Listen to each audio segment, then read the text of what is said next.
Elle avait tout risqué pour une simple miche de pain. Mais l'intervention d'un guerrier autochtone allait bouleverser non seulement son existence, mais aussi l'avenir de toute sa famille. Marie Lefort, une adolescente de 16 ans aux yeux bleus cernés par la fatigue, avançait prudemment à travers le marché animé de Mont-Laurier en cette année 1878. Sa robe de coton usée pendait lâchement sur sa silhouette frêle, rapiécée à plusieurs endroits. Le poids de la responsabilité envers ses 3 jeunes frères l'avait vieilli prématurément, surtout depuis la mort de leurs parents, emportés par les fièvres l'hiver précédent. La petite ferme familiale, isolée à la sortie du bourg, produisait à peine de quoi survivre. Alors qu'un nouvel hiver rigoureux menaçait et que la faim creusait chaque jour un peu plus le ventre des garçons, Marie était venue en ville, serrant ses dernières pièces au creux de sa paume moite. 2 piastres, ça ne mènera pas loin, marmonna l'épicier en la regardant avec une pitié non dissimulée. Marie fit un calcul rapide mentalement. Le prix de la farine a encore monté. Juste un petit sac alors, et tout le sel que vous pourrez me donner pour le reste. Tandis qu'elle attendait ces maigres achats, son regard se posa sur une miche de pain fraîchement sortie du four qui refroidissait sur le comptoir. Son estomac se contracta douloureusement. « Ça fera 1 piastre et 80 sous, annonça l'épicier, poussant les denrées vers elle. Marie compta les pièces, la main légèrement tremblante. Il lui restait 20 sous, pas assez pour le pain. Les garçons n'avaient pas goûté à une croûte fraîche depuis des mois. « Il vous faudra autre chose ?» demanda l'homme en se tournant pour servir un autre client. Dans cet instant de distraction, Marie prit une décision désespérée. Sa main s'élança, saisissant la miche piède pour la dissimuler sous son châle élimé. Le cœur battant à tout rompre, elle rassembla ses provisions et se dirigea vers la sortie. « Arrêtez, au voleur !» La voix de l'épicier résonna comme un coup de tonnerre à travers le magasin. Marie se figea, le pain volé brûlant contre son flanc comme une marque d'infamie. Des mains rudes l'agrippèrent par les épaules. Le visage sévère du gendarme du village apparut devant elle. « Voler est un crime, ma fille, tu le sais pertinemment. »« Je vous en supplie, » murmura Marie, les larmes aux yeux. « Mes frères, ils ont faim. »« La loi, c'est la loi, » rétorqua l'agent fermement, bien que son regard s'adoucît légèrement. « Monsieur Leroux décide de la sanction. Ce sera la prison ou le paiement du pain, plus l'amende. » L'épicier croisa les bras. « Le pain vaut 30 sous. Avec l'amende, cela fera 1 piastre. » Le cœur de Marie s'effondra. 1 piastre représentait une fortune qu'elle ne possédait pas. « Je ne les ai pas, » avoua-t-elle d'une voix à peine audible. La petite foule qui s'était massée observait la scène, partagée entre compassion et jugement. Parmi eux se tenait une silhouette imposante dont la présence semblait dominer l'espace. Deloup, un guerrier respecté, observait la scène avec intérêt. Contrairement à beaucoup des siens, il entretenait des relations commerciales cordiales avec les colons, échangeant peau et artisanat contre les fournitures dont son clan avait besoin. Il s'avança, ses mouvements empreints d'une dignité calme. Des années d'échange avec les colons lui avaient appris suffisamment leur langue pour comprendre la détresse de la jeune fille. « Je paie », annonça-t-il, sa voix grave faisant taire les murmures de l'assemblée. Marie leva les yeux, stupéfaite, croisant le regard imperturbable du guerrier. Son visage restait impassible, mais une lueur dans ses yeux sombres trahissait une forme de compréhension. Il tendit une pièce d'argent à l'épicier. « Cela règle la dette ?» demanda Deloup. L'épicier hocha la tête à contre-cœur en prenant la pièce. « C'est réglé. » Le gendarme lâcha le bras de Marie. « Tu as de la chance, petite. N'espère pas une telle charité la prochaine fois. » Deloup se tourna vers Marie. « Tu as des frères à nourrir ? » « Combien ? 3, répondit doucement Marie, confuse par cette intervention inattendue. « Ils m'attendent à la ferme. Nos parents sont morts l'hiver dernier. » Deloup assimila l'information, son expression ne révélant rien de ses pensées. « L'hiver arrive bientôt. Temps difficile pour petite ferme sans homme pour travailler. On se débrouille, » affirma Marie avec plus de conviction qu'elle n'en ressentait. « Tu voles du pain ?» constata simplement Deloup. « Se débrouiller, c'est pas ça. » Avant que Marie ne puisse répondre, Deloup s'adressa de nouveau à l'épicier. « Plus de farine, des haricots, de la viande séchée. » Il posa d'autres pièces sur le comptoir, puis se tourna vers Marie. « Pour les frères ?»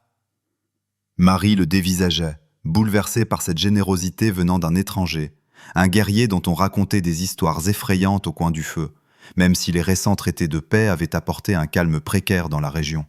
« Pourquoi nous aidez-vous » demanda-t-elle.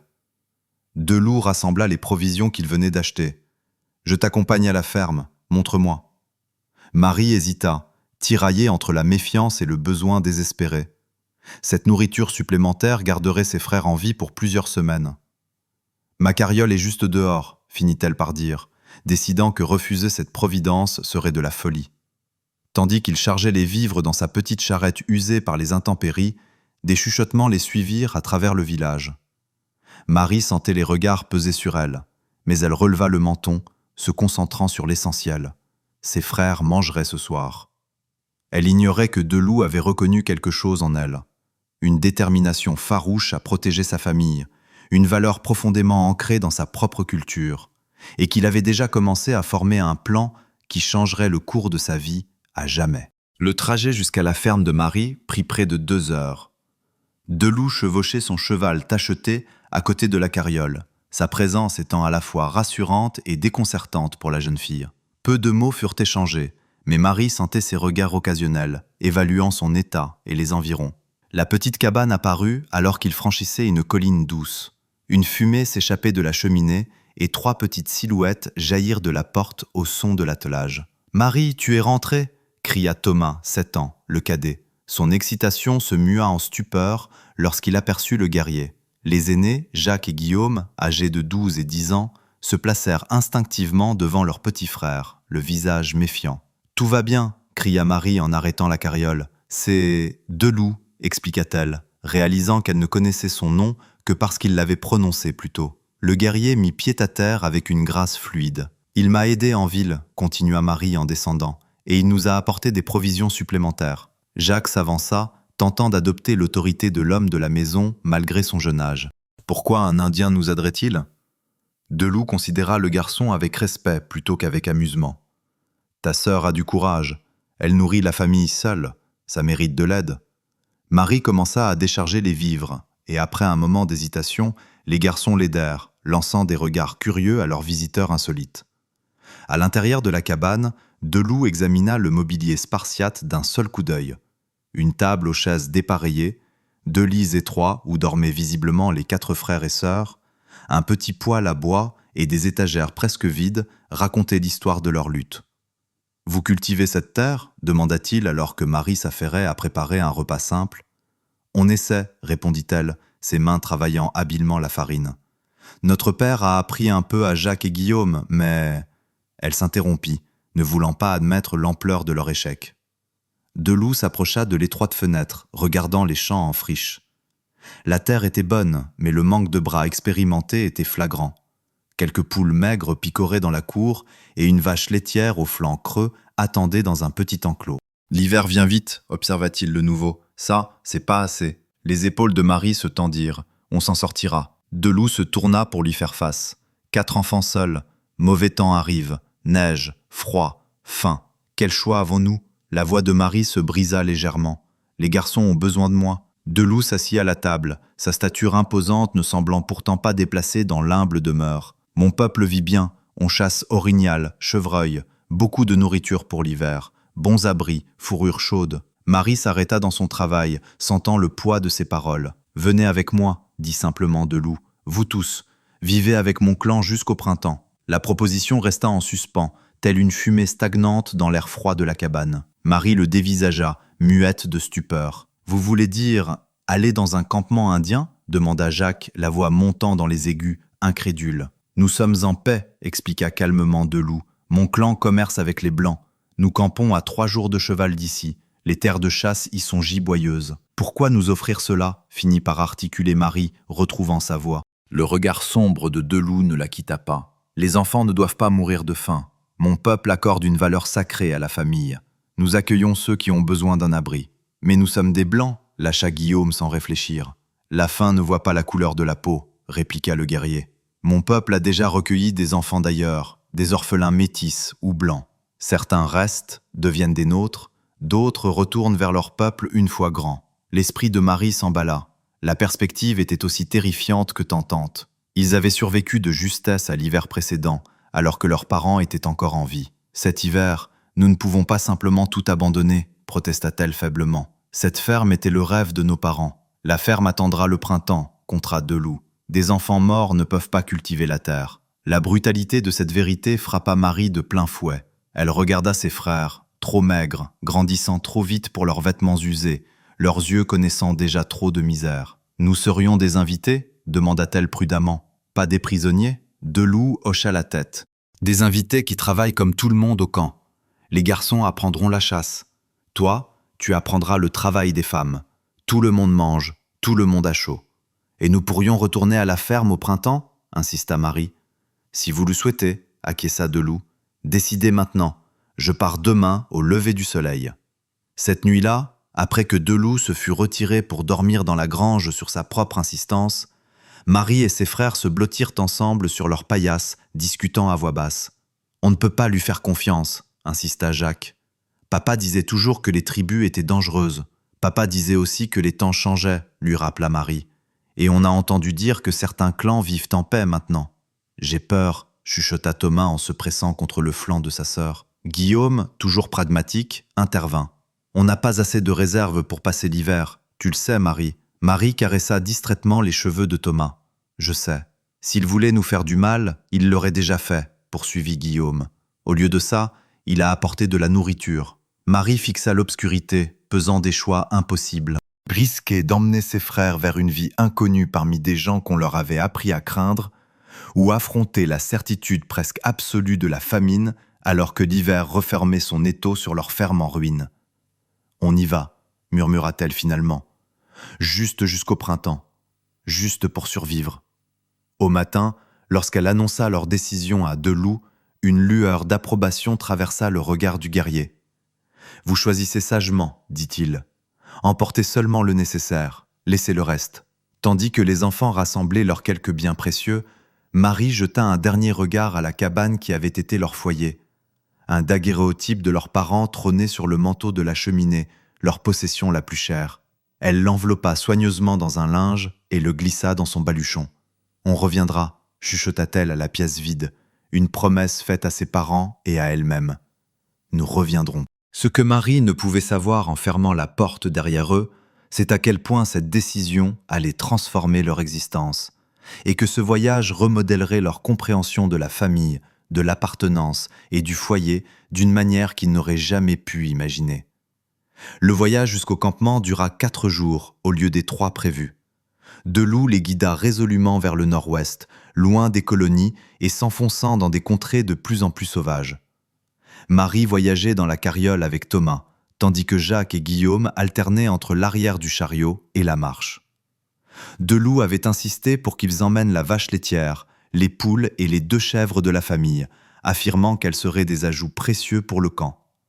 Chaque soir, Deloup montrait aux garçons comment établir le campement correctement, comment trouver le bon abri contre le vent, comment bâtir un feu qui produisait de la chaleur mais peu de fumée, comment établir un périmètre simple pour les alerter de l'approche d'animaux. Le 3e soir, alors qu'ils étaient assis autour du feu de camp, Thomas rassembla finalement le courage de poser la question qui brûlait les lèvres de chacun. « Vous avez des enfants ?» demanda-t-il de sa petite voix curieuse.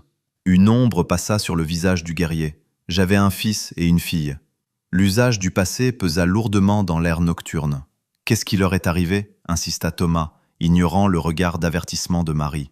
Deloup fixa les flammes. « Il y a 3 hivers. La maladie est venue au camp. Beaucoup sont morts. » Sa voix restait stable, mais Marie remarqua comment ses mains se serraient autour du bâton qu'il utilisait pour tisonner le feu. « Ma femme aussi. »« Je suis désolé, » dit doucement Marie. Deloup hocha la tête une fois, accusant réception. « La vie continue. La tribu a besoin de guerriers forts, même ceux qui portent le deuil. » Plus tard, quand les garçons furent endormis, Marie se retrouva encore éveillée, observant Deloup qui montait la garde.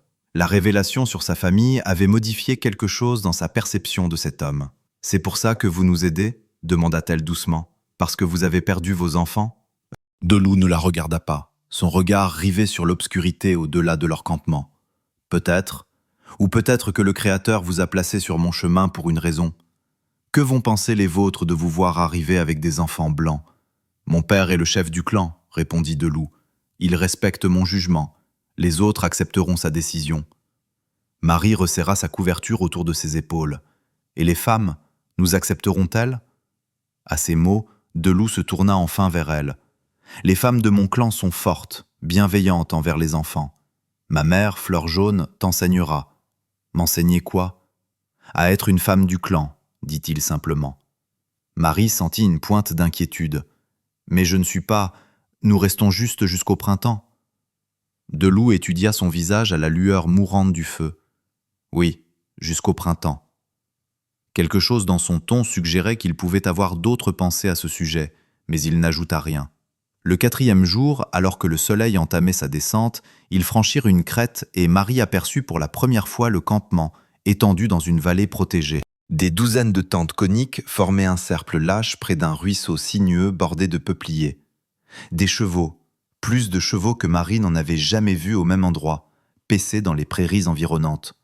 La fumée des feux de cuisine s'élevait en fines colonnes, et même de loin, elle pouvait voir les gens vaquer à leurs tâches quotidiennes. Thomas serra fort sa main. « Il y en a tellement !» chuchota-t-il.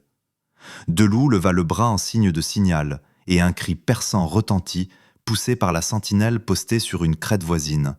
Le camp sembla se figer, les têtes se tournant vers eux. « Ils nous attendaient », expliqua Deloup. « Les nouvelles voyagent vite. » À leur approche, une délégation sortit à leur rencontre. 5 hommes, dont un aîné dont l'allure suggérait immédiatement l'autorité. Deloup mit pied à terre et parla rapidement dans sa langue natale, faisant parfois un geste vers Marie et les garçons. L'aîné, le père de Deloup, présuma Marie, les étudia intensément avant de hocher la tête une fois. Il prononça quelques mots et la tension dans l'air sembla se dissiper. « Mon père vous souhaite la bienvenue », traduisit Deloup. « Vous logerez dans la tente de ma sœur, femme oiseau. Elle a de la place depuis que son fils aîné a pris femme. » Les heures suivantes passèrent comme dans un brouillard alors qu'ils étaient conduits à l'intérieur du camp. Les regards les suivaient partout, certains curieux, d'autres méfiants, certains ouvertement hostiles. Les enfants se blottirent contre Marie, submergés par l'étrangeté de tout cela. Les odeurs inconnues de fumée et de peau tannée, les sonorités d'une langue qu'ils ne comprenaient pas, les styles différents de vêtements et de coiffures. La sœur de Deloup, femme oiseau, les accueillit dans sa tente avec une courtoisie prudente. Veuve avec 2 enfants à elle, un garçon de l'âge de Guillaume et une fille un peu plus jeune, elle montra à Marie où il dormirait et expliqua par gestes et quelques mots de français comment fonctionnait la maisonnée. Ce soir-là, ils furent amenés au feu central où le clan s'était rassemblé. Le père de Deloup parla longuement, sa voix grave portant l'autorité. Bien que Marie ne pût comprendre ses paroles, elle reconnut leur nature formelle. « Il explique pourquoi vous êtes ici », lui dit doucement Deloup. « Il dit que vous apprendrez nos coutumes pendant votre séjour. Il dit que les enfants sont un don sacré, peu importe leur couleur. » Tout le monde ne semblait pas d'accord. Marie remarqua plusieurs guerriers observant la scène avec désapprobation, et certaines femmes chuchotaient derrière leurs mains en jetant des coups d'œil dans leur direction. Après le rassemblement, Deloup les raccompagna à la tente de femme oiseau. « Demain, l'apprentissage commence, dit-il. Les garçons viendront avec moi. Toi, tu restes avec les femmes. » « Que vont-ils apprendre » demanda Marie en regardant ses frères. « À se rendre utile, » répondit Deloup. « Jacques est assez grand pour apprendre l'arc. Guillaume aidera avec les chevaux. Thomas fera la cueillette avec les plus petits. » Marie hocha lentement la tête, essayant de réprimer son anxiété à l'idée d'être séparée d'eux. « Et moi, tu apprendras ce que savent les femmes d'ici. Préparer la nourriture, tannage des peaux, coudre les vêtements. » Deloup marqua une pause. « Fleur jaune viendra te chercher au lever du soleil. » Cette nuit-là, alors qu'ils étaient allongés ensemble sur leur natte de couchage, Thomas se blottit contre le flanc de Marie. « On va être correct ici » chuchota-t-il. Marie lui caressa les cheveux, observant les ombres projetées par le feu bas sur les parois de la tente. Femme oiseau et ses enfants dormaient déjà de l'autre côté du foyer. « Oui » murmura-t-elle en retour, avec plus de confiance qu'elle n'en ressentait. « On apprendra leur manière juste pour un petit moment, et au printemps, on rentrera à la maison. » Mais alors qu'elle glissait vers le sommeil, Marie se demanda ce que « maison » signifierait après cette expérience. Déjà, la cabane semblait lointaine, comme appartenant à une autre vie. Ici, entourée par les bruits du camp, le hennissement doux des chevaux, les conversations basses provenant des tentes voisines, le bruissement du vent contre les parois de peau, elle se sentait étrangement suspendue entre 2 mondes. Et quelque part dans cette suspension, elle percevait à la fois un danger et une possibilité. Dès février, le cœur de l'hiver s'était abattu sur les plaines. La neige recouvrait le sol autour du campement et le ruisseau avait gelé suffisamment pour que les enfants puissent glisser sur sa surface miroitante. 3 mois s'étaient écoulés depuis l'arrivée de Marie et de ses frères, et le rythme de la vie au sein du clan leur était devenu familier, sinon entièrement confortable. Marie était assise en tailleur aux côtés de Fleur Jaune, dans la tente de la doyenne, ses doigts travaillant méthodiquement un morceau de peau de chevreuil. L'épouse du chef avait pris la jeune fille sous son aile avec une patience inattendue, lui enseignant les savoir-faire féminins avec une fermeté bienveillante. « Bien, » opina Fleur Jaune en examinant les coutures de Marie, « tu apprends vite ?» Marie sourit, ressentant une bouffée de fierté. Le compliment avait du poids venant de cette femme avare de louanges. Dehors, elle entendait les voix de ses frères se mêler à celles des enfants du clan. Jacques était devenu l'ombre de deux loups, absorbant avidement les techniques de chasse et l'entraînement des guerriers. Guillaume avait développé une affinité avec les chevaux qui lui valait le respect des maîtres écuyers. Même le petit Thomas s'était adapté, courant avec les plus jeunes et apprenant la langue bien plus vite que tous. « Deux loups te regardent », commenta soudain Fleur Jaune, ses yeux sombres scrutant le visage de Marie. Les mains de la jeune fille se figèrent. « Que voulez-vous dire ?» Le visage buriné de la vieille femme se plissa dans un sourire entendu. « Le fils a perdu sa femme. Il en faut une nouvelle. Tu as besoin d'un mari pour protéger tes frères. » Le sang afflua aux joues de Marie. « Nous retournons à notre ferme au printemps, » affirma-t-elle, bien que les mots sonnassent creux à ses propres oreilles. Fleur Jaune haussa les épaules, retournant à son ouvrage. « Le printemps viendra, tu décideras alors. » Plus tard dans l'après-midi, Marie observa le retour de chasse mené par deux loups. Jacques portait fièrement un lièvre qu'il avait abattu lui-même. La métamorphose de ses frères durant ces mois était remarquable. Leur silhouette s'était étoffée grâce aux repas réguliers, leur peau avait bruni sous le soleil d'hiver, et ils se mouvaient avec une assurance nouvelle. Deloup croisa son regard et s'approcha, tandis que les garçons couraient montrer leur prise à Femme Oiseau. « Ton frère a l'œil, » dit-il, son souffle formant des nuages dans l'air glacial. « Il sera un chasseur fort. »« Merci de lui enseigner, » répondit Marie, très consciente des paroles prononcées plus tôt par Fleur Jaune. Deloup fit un geste vers les collines. « Viens à marcher. » Marie hésita, puis hocha la tête, resserrant autour de ses épaules la robe de bison offerte par la mère du guerrier. Ils marchèrent en silence au-delà de la lisière du camp, leurs pas crissant dans la neige. « Tu as beaucoup appris, » observa Deloup. « Fleur Jaune dit que tu travailles dur. »« Il y a toujours tant à faire, » répondit Marie. « Ce n'est pas si différent de la vie à la ferme sur ce point. » Deloup s'arrêta et se tourna vers elle. « Mais différent sur d'autres points ?» Marie hocha la tête, contemplant le paysage hivernal. « Oui, très différent. Mieux? Pire ?» Marie réfléchit soigneusement à la question. « Différent, » répéta-t-elle. « Les garçons s'épanouissent ici. Je ne les ai jamais vus aussi vivants. Mais ce n'est pas notre monde. Cela pourrait devenir ton monde, » dit doucement Deloup. Marie le regarda, le vit vraiment. Cet homme qui les avait sauvés de la famine, qui avait patiemment instruit ses frères, qui s'était assuré de leur acceptation dans sa communauté. « Deloup, écoutez. »« D'abord, » l'interrompit-il doucement, « j'ai perdu ma famille. Tu as perdu tes parents.